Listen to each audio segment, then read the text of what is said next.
Hey everyone, welcome back to my channel master गुरुजी।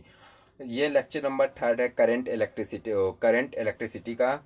अगर आपने बाकी के दो लेक्चर नहीं देखे हैं तो जाइए, चैनल में हैं, आप जाके देख सकते हैं।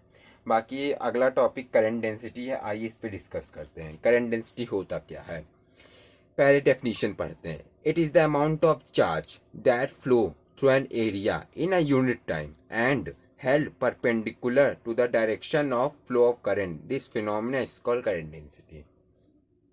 सुनिए आप, एक एरिया में करंट फ्लो हो रहा है, वो भी हेल्ड परपेंडिकुलर होना चाहिए, उसे बोलते करंट डेंसिटी। एक एरिया में जितना करंट फ्लो होगा हेल्ड परपेंडिकुलर, उसे कहते हैं करंट डेंसिटी। एक एरिया में करंट फ्लो होगा, वो भी हेल्ड परपेंडिकुलर, उसे बोलते करंट डेंसिटी। बस और कुछ नहीं है, वो भी एक यूनिट टाइम में होना चाहिए, एक यूनिट टाइम में बस। It is represented by J, इसे जे से रिप्रेजेंट प्रदर्शित किया जाता है। J equal I upon A, यानी कि इलेक्ट्रिक करंट अपॉन एरिया, वो sorry current upon area. Okay, इसके SI unit area upon area पर metre square. Okay, it is ये एक वेक्टर क्वांटिटी है, ठीक है, it is a vector quantity. अगला, ये समझ गए हैं ना? अगर ना समझ में आया होगा कमेंट करिएगा, मैं फिर से इसको जब रिवीजन करवाऊँ अगले लेक्चर में, फिर इसको रिवीजन करवा दूंगा। ओके, अगला है रेसिस्टिविटी। अरे ये रेजिस्टेंस का वही वो प्रोपोर्शनल हटता है तो जो रेजिस्टिविटी नहीं आता है रो में है, बस वही है, उसको समझ लीजिए क्या है, छोटा सा ही है। अब रेजिस्टेंस का फॉर्मूला क्या होता है, रो एल बाई ए। इससे रो की वैल्यू निकाल लो, रो की वैल्यू निकलेगी तो rho equal A upon L R. इसको अच्छे से लिख दोगे तो rho equal R A by L. Okay, बस ये रेजिस्टिविटी की वैल्यू निकले। इसकी एसआई यूनिट ओम मीटर होती है। इसके रेजिस्टिविटी की ओम मीटर, रेजिस्टेंस की सिर्फ ओम होती है, रेजिस्टिविटी की ओम मीटर होती है। थोड़ा सुन लीजिए, ये जिसमें डिपेंड होती है, जिसमें इंडिपेंडेंट होती है। Independent of conductor A length L, sorry A area L length, dependent nature of material and temperature. सुनिए, ये एरिया और लेंथ में डिपेंडेंट नहीं करती है, इंडिपेंडेंट होती है। एरिया और लेंथ में डिपेंड नहीं रहती है ये resistivity, only for nature of material and temperature में। दो फैक्टर में, nature of material and temperature में, ये सिर्फ डिपेंड रहती है रेसिस्टिविटी। ओके, अगला क्या है, कंडक्टेंस। इसको बोला जाता है इलेक्ट्रिकल कंडक्टेंस। अगर इलेक्ट्रिकल कंडक्टेंस आएंगे घबराइएगा नहीं, बस यही है।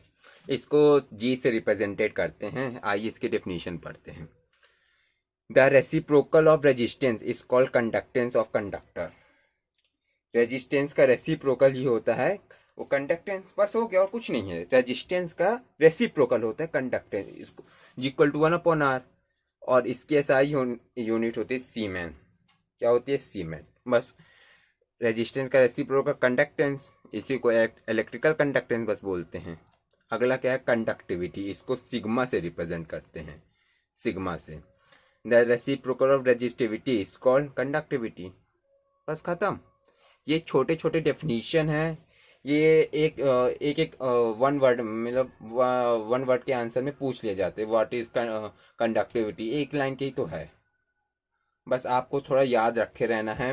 अगर कंडक्टेंस हो तो रेजिस्टेंस का रेसिप्रोकल होता है, कंडक्टिविटी हो तो रेजिस्टिविटी का रेसिप्रोकल होता है। बस ये है, सिग्मा को 1/r। इसकी एसआई यूनिट क्या होती है? रेसिस्टिविटी की ओम मीटर होती है, तो इसका इनवर्स में चल जाएगा, ohm metre, ohm inverse metre inverse. बस अगला क्या है, classification of material in terms of resistivity. देख लेते हैं ये है क्या। कंडक्टर, पहले डेफिनेशन सुनिए। The material with low resistivity is called conductor.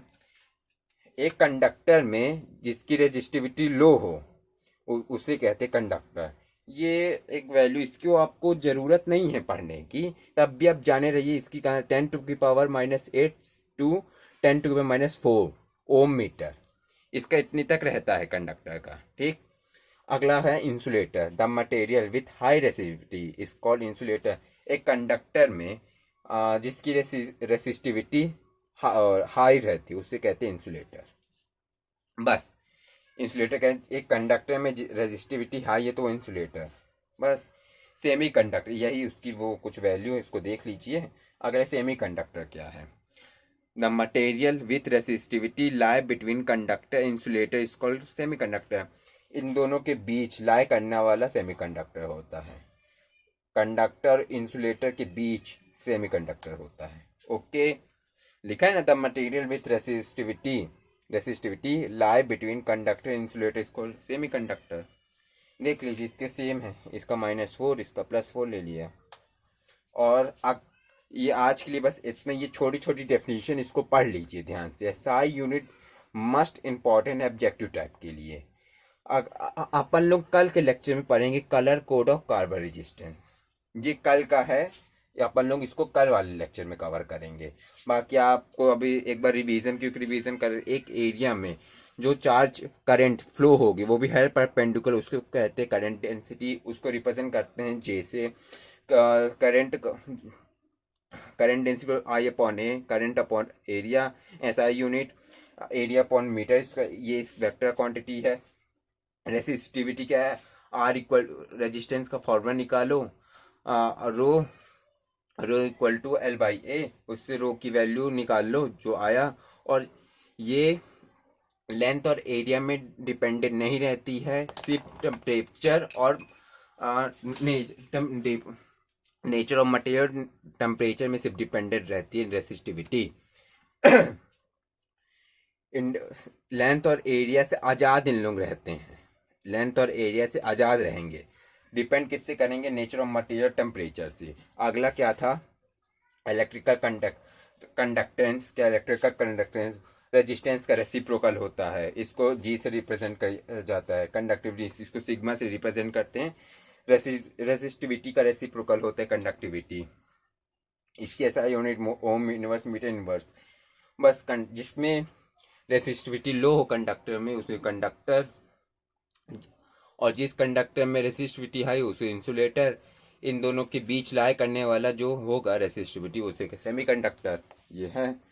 और ये कलर कोड ऑफ कार्बन इसे कल वाले लेक्चर में कवर करेंगे, लेक्चर नंबर 4। चलिए आज के लिए बस इतना ही। बाकी के 2 लेक्चर डिस्क्रिप्शन में लिंक है, आप जाके पढ़ लीजिए।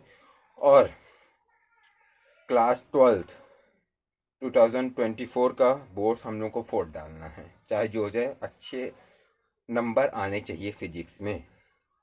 ओके, चलिए आज के लिए बस इतना ही। Thank you so much. मिलते हैं अगले लेक्चर की ओर तरफ से। Bye bye.